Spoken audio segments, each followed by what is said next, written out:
नमस्कार, good morning, बहुत स्वागत है आपका एबीपी गंगा में और मैं हूं आपके साथ आयुषी नेगी। और बुलेटिन की शुरुआत करेंगे बड़ी खबरों के साथ में। आपको बता दें कि यूपी से जेपी नड्डा मिशन 2024 की शुरुआत करने जा रहे हैं। आज वाराणसी आएंगे जेपी नड्डा और सीएम योगी जेपी नड्डा का स्वागत करेंगे। भाजपा का यूपी में सभी 80 लोकसभा सीट जीतने का लक्ष्य है। 20 जनवरी को गाजीपुर में जेपी नड्डा की जनसभा भी होनी है। तो ये काफी अहम कार्यक्रम है जेपी नड्डा का, जो कि आज वाराणसी के दौरे पर रहने वाले हैं। कार्यकाल विस्तार के बाद पहला उत्तर प्रदेश दौरा है, जो कि कई मायनों में अहम माना जा रहा है।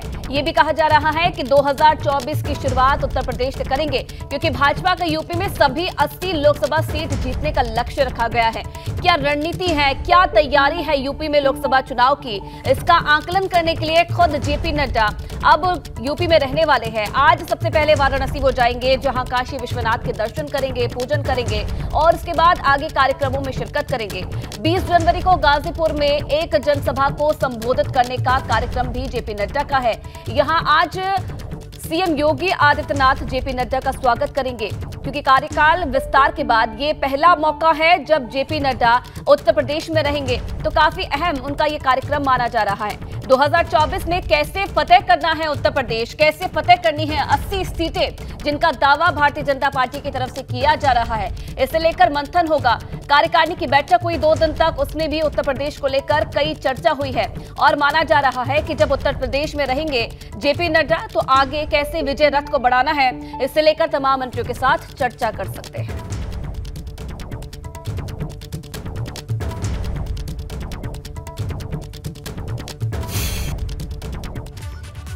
अब खबर कानपुर से, जहां सपा ने स्नातक खंड एमएलसी चुनाव के लिए तैयारियों को तेज कर दिया है। सपा प्रदेश अध्यक्ष नरेश उत्तम ने तैयारियों को तेज किया है। आज कानपुर देहात में नरेश उत्तम का दौरा है।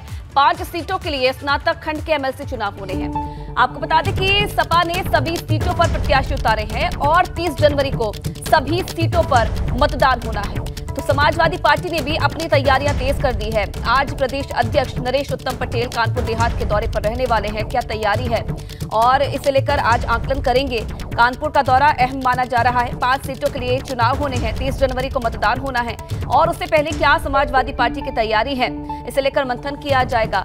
समाजवादी पार्टी की तरफ से पुरजोर तरीके से जो तैयारियां हैं वो की जा रही हैं। लगातार बैठकों का दौर जारी है और आज सपा प्रदेश अध्यक्ष नरेश उत्तम पटेल जो हैं वो कानपुर देहात के दौरे पर रहने वाले हैं। तो इन सभी चुनाव को लेकर समाजवादी पार्टी भी अब तैयारियों को तेज करती हुई नजर आ रही है। सबसे पहले स्नातक खंड की जो एमएलसी सीट के लिए चुनाव होने हैं, 30 जनवरी को इसके लिए मतदान होगा और समाजवादी पार्टी की क्या तैयारियां हैं, इसे लेकर कार्यकर्ताओं के साथ, नेताओं के साथ चर्चा करेंगे नरेश उत्तम। तो सपा प्रदेश अध्यक्ष नरेश उत्तम ने अपने स्तर पर तैयारियों को तेज कर दिया है। आगे आने वाले समय में कार्यकर्ता कैसे इन चुनाव में जुटेंगे, कैसे जनता के बीच में जाएंगे, किन मुद्दों को लेकर जाएंगे, इसे लेकर भी जो तैयारियां हैं वो तेज हो गई है। कार्यकर्ताओं के साथ चिंतन मंथन करेंगे और ये आज कानपुर का दौरा सपा प्रदेश अध्यक्ष का रहने वाला है। तो सभी चुनाव की तैयारियों में जुट चुकी है समाजवादी पार्टी और पुरजोर तरीके से तैयारियों को तेज किया जा रहा है। आज कानपुर देहात का दौरा है, यहां पर कार्यकर्ताओं को जीत का मंत्र देंगे। 5 सीटों के लिए आपको बता दें आने वाले समय में स्नातक खंड के एमएलसी चुनाव होने हैं। 30 जनवरी को इसके लिए मतदान होगा और इसे लेकर काफी अहम ये दौरा नरेश उत्तम का माना जा रहा है।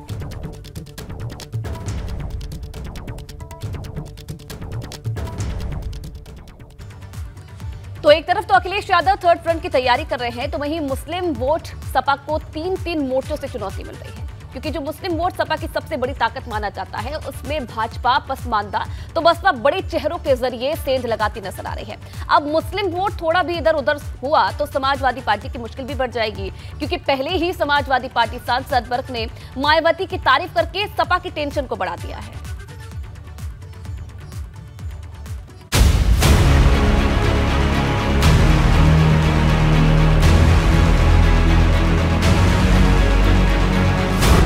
मुस्लिम वोट की गोलबंदी, साइकिल के खिलाफ किलेबंदी।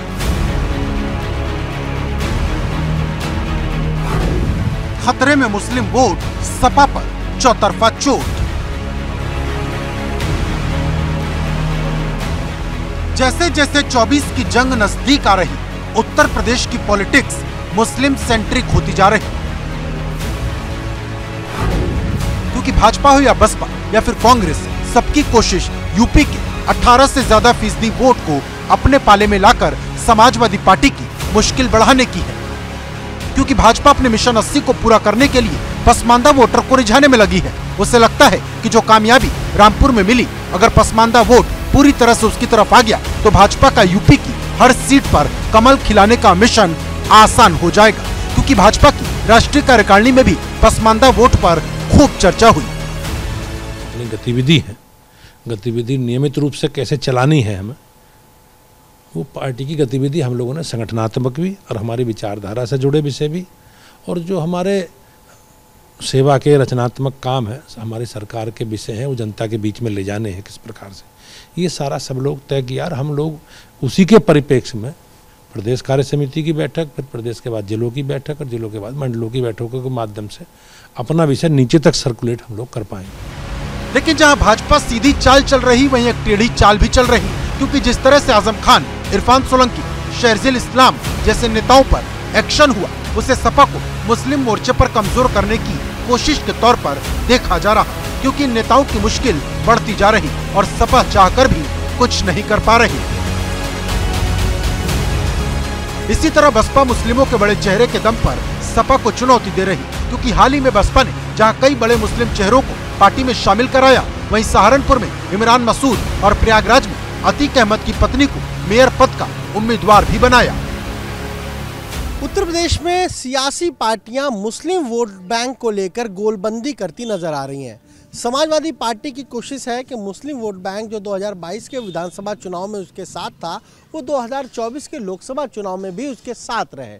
लेकिन बहुजन समाज पार्टी इस कोशिश में जुटी है कि जो मुस्लिम वोट बैंक है उसे एक बार फिर से अपने पाले में लाया जाए और जो दलित मुस्लिम जो समीकरण है उसके जरिए 2024 में सीटें हासिल की जाए। इसीलिए तमाम मुस्लिम चेहरों को अब पार्टी से जोड़ने का काम किया जा रहा है। वहीं बीजेपी भी पसमानदा मुस्लिमों के सहारे 2024 में जो 80 में 80 का उसका लक्ष्य है उसे पूरा करने में जुटी हुई है। जब से सपा सांसद शफीकुर रहमान बर्क ने मायावती की तारीफ की है, उससे जहां सपा की मुश्किलें बढ़ी, वहीं बसपा का कॉन्फिडेंस बढ़ गया है। वो भी एक शख्सियत हैं और सुप्रीमो हैं, वो उनके रहने से उनकी भी ज़रूरत है देश के अंदर, ताकि ओबीसी के लोगों का के साथ जो जुल्म और जाती नाइंसाफ़ी होती है उसके रोकने के लिए उनकी भी ज़रूरत है। बहुजन समाज पार्टी का जो हमारा अल्पसंख्यक समाज है, जो पिछड़ा समाज है, अति पिछड़ा समाज है, इनको ये जो पिछला चुनाव बीता है इसमें बहुत बड़ी साजिश और एक षड्यंत्र किया गया था। उसी के तहत जो ये षड्यंत्र और साजिश करके हमारे वर्करों का हौसला गिराने का काम किया गया था, उसी के तहत मंडल वाइज कार्यक्रम करके पूरे पिछड़े समाज को, अल्पसंख्यक समाज को, SC ST समाज को, न्याय पसंद ब्राह्मण क्षत्रिय वैश्य समाज को अपनी सच्चाई बता करके उनको जोड़ करके बहुजन समाज पार्टी को आगे बढ़ाने का काम करूंगा। उसी की मेरी मीटिंग चल रही है। हालांकि बर्क के बयान के बाद सपा के दूसरे नेता एक्शन में आ गए हैं, जो बर्क के बयान पर न सिर्फ सवाल उठा रहे बल्कि सपा से मुस्लिम वोटर के मोहभंग होने की बात को खुले तौर पर खारिज कर रहे। वो अब उनकी उम्र बहुत ज़्यादा हो गई है, 94 साल की उम्र हो गई है। 2-3 आदमी उनको अपने साथ ले उठाते बिठाते हैं, दिमाग भी उतना काम नहीं करता, दूसरे के दिमाग से काम करते हैं। बेरोजगारी का विरोध करने निकले हैं हम। तो भारत जोड़ो यात्रा के तहत पूरे देश में ये जो महंगाई है उसका विरोध कर रहे हैं, किसानों के ऊपर जुल्म जाती हो रही, हम उसका विरोध कर रहे हैं। अब बाकी कोई क्या कर रहे हैं वो अपना काम करें, अगर ये अच्छा काम है तो हमको सपोर्ट करें। गौरतलब है कि मुस्लिम अब तक सपा के पक्ष में वोट करता रहा है, जिसे सपा यादवों के बाद अपनी दूसरी बड़ी ताकत मानती रही है।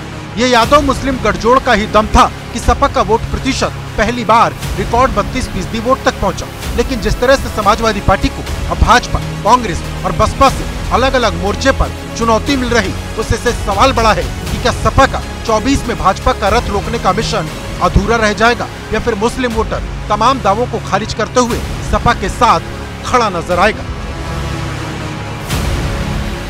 लखनऊ से अनुभव शुक्ला के साथ ब्यूरो रिपोर्ट, ABP गंगा। और अब बात कुश्ती महासंघ और पहलवानों के बीच छिड़ी उस जंग की जो दिल्ली के जंतर मंतर तक पहुंच गई है, क्योंकि देश के कई पहलवानों ने नेशनल फेडरेशन के अध्यक्ष बृजभूषण सिंह पर तानाशाही और महिला पहलवानों के साथ उत्पीड़न के आरोप लगाए हैं। हालांकि बृजभूषण सिंह ने खुद पर लगे सभी आरोपों को सिरे से खारिज कर दिया है, लेकिन अब इस पर सियासत गर्म हो गई है।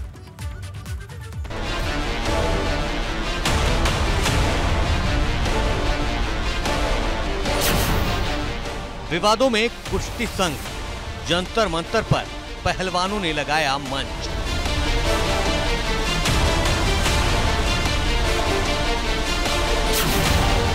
महिला पहलवानों से गंदी बात, किसने दिया कोच का साथ।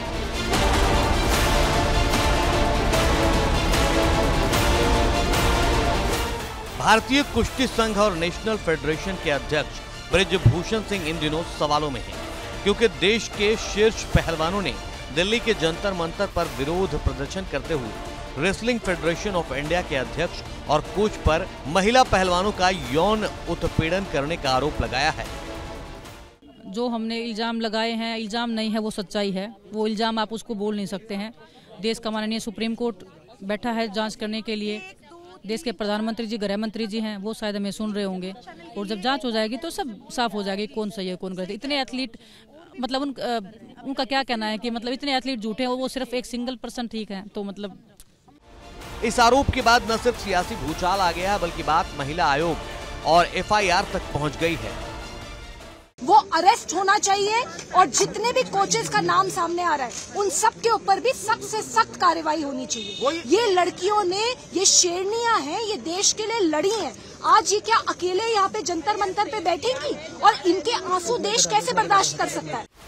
जंतर मंतर पर जिस धरने से भूचाल आया है उसमें देश के जाने माने 30 से ज्यादा पहलवानों ने हिस्सा लिया। इस धरने में टोक्यो ओलंपिक कांस्य पदक विजेता बजरंग पुनिया से लेकर विश्व चैंपियनशिप पदक विजेता विनेश फोगाट तक शामिल थी।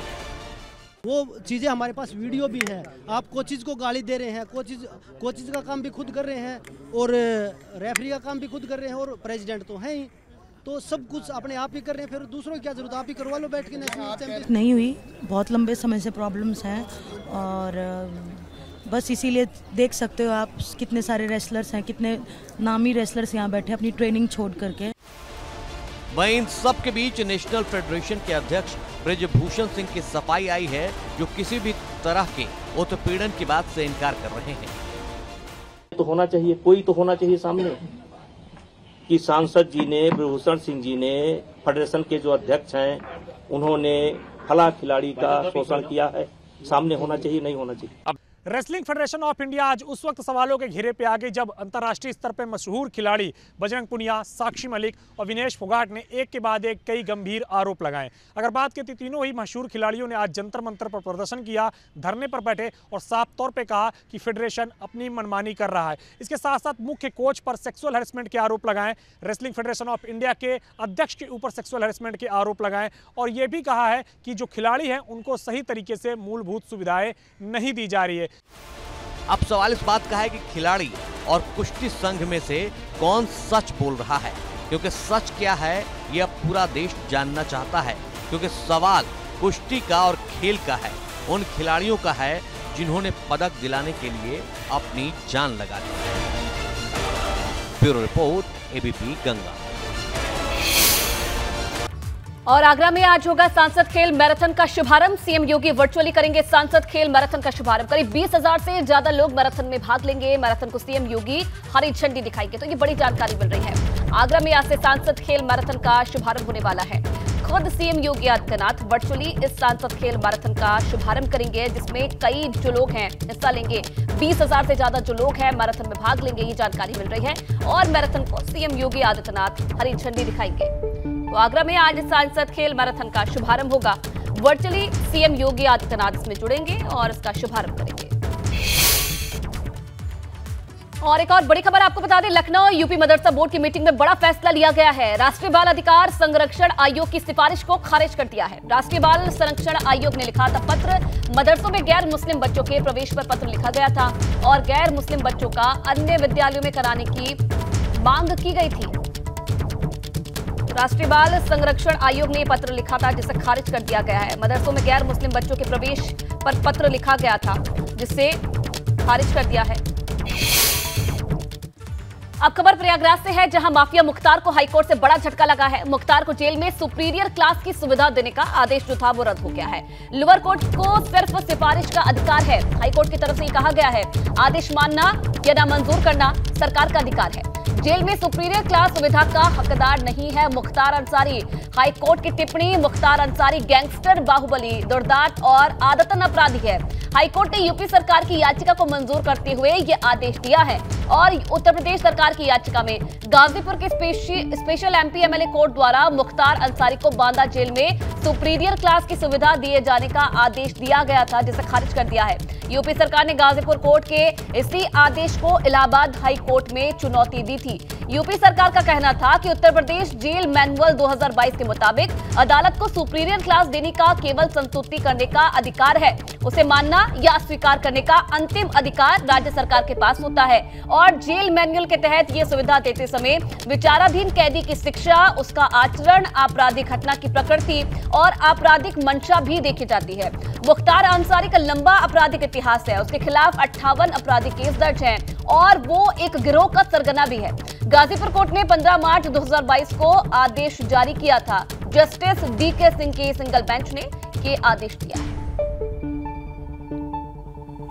तो हाईकोर्ट से बड़ा झटका, मुख्तार अंसारी को जेल में सुपीरियर क्लास की सुविधा देने का जो आदेश था वो रद्द हो गया है। आगे बढ़ेंगे, मुजफ्फरनगर से खबर आपको बताते हैं। भाकियू अध्यक्ष का बड़ा बयान सामने आया है। दहसाना मिल पर महापंचायत में नरेश टिकैत बोले हैं कि गन्ना भुगतान नहीं हुआ तो आत्मदाह करूंगा। 11 फरवरी तक गन्ना भुगतान होना चाहिए, नरेश टिकैत का ये कहना है, जिन्होंने अब आत्मदाह की चेतावनी दे दी है। 10 फरवरी तक पिछला सारा भुगतान हो जाएगा, जितना भी 85-90 करोड़ रुपए का भुगतान है वो 10 फरवरी तक कर देंगे। और अब खबर कानपुर से है, जहां बिकरू कांड मामले में खुशी दुबे को जमानत नहीं मिली है। 14 दिन बीत जाने के बाद भी अभी तक जमानत नहीं मिली है। जमानत सत्यापन न होने पर न्यायालय ने नाराजगी जताई है और मामले की आज पोक्सो कोर्ट में सुनवाई होगी। सेशन कोर्ट ने 6 जनवरी को जमानत के आदेश दे दिए थे, लेकिन अभी तक 14 दिन बीत जाने के बाद भी जमानत नहीं मिल पाई। अब खबर दिल्ली से, जहां आशीष मिश्रा की जमानत याचिका पर सुनवाई आज होनी है। आज सुप्रीम कोर्ट में जमानत याचिका पर सुनवाई होगी। लखीमपुर के तिकुनिया कांड का मुख्य आरोपी है आशीष मिश्रा। पिछली सुनवाई में केस के स्टेटस के बारे में कोर्ट ने पूछा था और आज जमानत याचिका पर सुनवाई होती है। तो तिकुनिया कांड का मुख्य आरोपी आशीष मिश्रा, जिसकी जमानत याचिका पर आज सुनवाई होती है। वहीं उत्तराखंड के मुख्यमंत्री पुष्कर सिंह धामी ने दिल्ली दौरे के दौरान गृह मंत्री अमित शाह से मुलाकात की। इस दौरान जोशीमठ के हालात को लेकर भी दोनों के बीच चर्चा हुई है। मुख्यमंत्री ने बताया कि जोशीमठ में किस तरह से राहत और बचाव का काम चल रहा है। इसके साथ ही लोगों का पुनर्वास किस तरह से होना है, इसकी भी जानकारी दी गई है। राहत काम के लिए केंद्र सरकार को खर्च होने वाली बजट के बारे में भी जानकारी दी गई है गृह मंत्री को। उधर अखिलेश यादव के ट्वीट पर सीएम धामी ने कहा कि कुछ लोग अफवाह फैला रहे हैं। तो दोनों के बीच की मुलाकात की तस्वीरें भी अब सामने आई है। जोशीमठ की वस्तुस्थिति थी, उसके बारे में उनको सारी जानकारी दी है और साथ ही जो वहाँ पर पुनर्वास के काम होने हैं और किस प्रकार से वहाँ पर अभी आपदा राहत शिविरों में लोग रह रहे हैं और जो नई जगह का चयन है उसके संबंध में और जो लोगों के लिए अभी जो काम वहाँ पर उत्तराखंड की सरकार कर रही है, नए जगहों की जो तलाश कर रही है, उन सभी की जानकारी आज मैंने उनको विस्तार से दी है और साथ ही उन्होंने सभी प्रकार से केंद्र की तरफ से जो भी सहायता होनी है उस सभी सहायता का भरोसा दिया है कि पूरी रिपोर्ट आने के बाद हम लोग रिपोर्ट सबमिट। वहीं रायबरेली में निवेशक सम्मेलन का बड़े ही भव्य तरीके से समापन हुआ, जिसमें मुख्य अतिथि के रूप में सूबे के राज्य मंत्री स्वतंत्र प्रभार दिनेश प्रताप सिंह मौजूद रहे। राज्य मंत्री और जिलाधिकारी माला श्रीवास्तव ने संयुक्त रूप से दीप प्रज्वलन कर कार्यक्रम का शुभारंभ किया। इस मौके पर 1250 करोड़ के निवेश के लिए उद्योगपतियों ने हामी भरी है।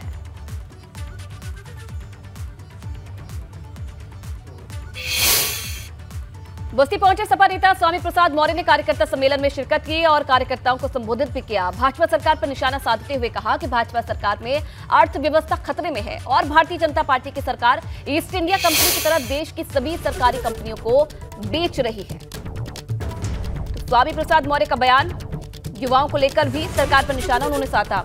भाजपा सरकार में देश की अर्थव्यवस्था खतरे में है। बड़ी खबर अयोध्या से आपको बता दें, जहां लापता महंत का अभी तक सुराग नहीं लग पाया है। एक हफ्ते से नरसिंह मंदिर के महंत गायब हैं। महंत रामशरण की तलाश में 4 जिलों की पुलिस लगी हुई है। 6 महीने पहले महंत ने हत्या की आशंका जताई थी। अयोध्या, कुशीनगर, प्रयागराज और अंबेडकर नगर पुलिस को इनकी तलाश है। बताया जा रहा है कि 10 जनवरी को महंत प्रयागराज में स्नान के लिए गए थे, लेकिन तब से वापस नहीं लौटे हैं और अब पुलिस की 4 टीमें लगाई गई हैं। सीओ अयोध्या के नेतृत्व में, इंस्पेक्टर अयोध्या के नेतृत्व में सर्विलांस की टीम को लगाया गया है और इसके अलावा चौकी इंचार्ज रायगंज को भी तलाश में लगाया गया है।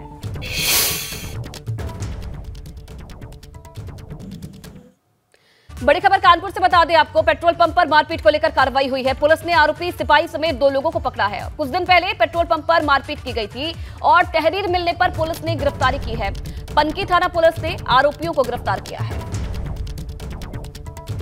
तो ये फुटेज भी सामने आया था, जिस पर अब कार्रवाई करते हुए पुलिस ने गिरफ्तारी की है। मेरठ के सोमदत्त विहार में वर्चस्व को लेकर हत्या हो गई। छात्र की चाकू से गोदकर हत्या से अब सवाल उठने लगे हैं। नाराज भीड़ ने एक शख्स को दौड़ा कर पीटा। पुलिस ने मौके पर भीड़ से आरोपी युवक को छुड़ाया है। इधर शांत व्यवहार के लिए मौके पर भारी पुलिस फोर्स तैनात है। हत्या के बाद धरने पर कुछ लोग बैठे थे और पुलिस ने लोगों को शांत कराने की कोशिश की। खुद एसपी पीयूष सिंह मौके पर। इधर भदोही में इनकम टैक्स की छापेमारी से हड़कंप मच गया। लखनऊ, प्रयागराज, वाराणसी, गोरखपुर टीम ने छापा मारा है। कई कारोबारियों के ठिकानों पर आईटी की टीम ने छापा मारा। आरएमसी कंपनी और शेख भुल्लन कंपनी पर छापेमार कार्रवाई हुई है।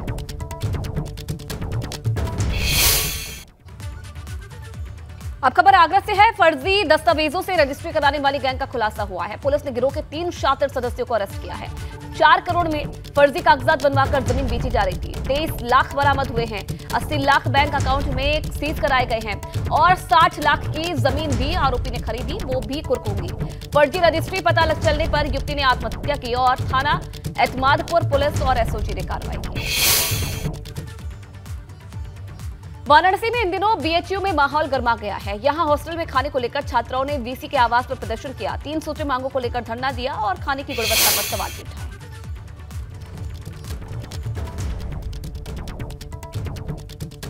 आप लोग धरने पर हैं, क्यों? क्योंकि हम लोगों को खाना बहुत ही घटिया क्वालिटी का दिया जाता है और एक चीज़ जिसके लिए हम लोग बहुत टाइम से बात कर रहे हैं कि हमें पर मील सिस्टम जो है बीएचयू के काफ़ी सारे हॉस्टल में, स्पेशली बॉयज़ हॉस्टल में उन्हें दिया जाता है मील सिस्टम, लेकिन हम लोगों के साथ ऐसा कुछ भी नहीं है। क्या है सिस्टम, क्या बना रखा है?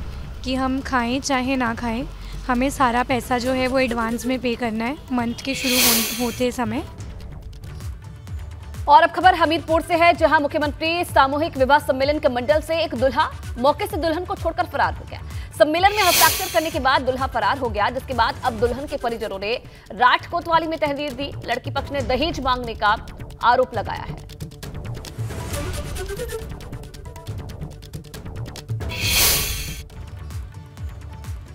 इधर कानपुर के घाटमपुर में खड़ी मारुति वैन में अचानक से आग लग गई। दमकल ने मौके पर पहुंचकर आग पर काबू पाया। मारुति वैन में लगी आग से कोई जनहानि नहीं हुई है। घाटमपुर मूसानगर रोड के गुगुआ गांव की घटना है। तो ये तस्वीरें भी आप देख रहे हैं। मारुति वैन में अचानक से आग लगी, हालांकि कोई जनहानि नहीं हुई है। और अगली खबर वाराणसी से है। यहां मकान निर्माण करते समय अचानक से छज्जा गिर गया। हादसे में 2 मजदूरों की दबकर मौत हो गई है। सीएम योगी ने हादसे का संज्ञान लिया है और दोनों मृतकों के परिजनों को 2-2 लाख के मुआवजे का ऐलान किया है। परिवारजनों को हर संभव मदद का भी सीएम की तरफ से आश्वासन दिया गया है। पूरे मामले का सीएम योगी ने संज्ञान लिया और अब मृतकों के परिजनों को 2-2 लाख के मुआवजे का ऐलान किया गया है।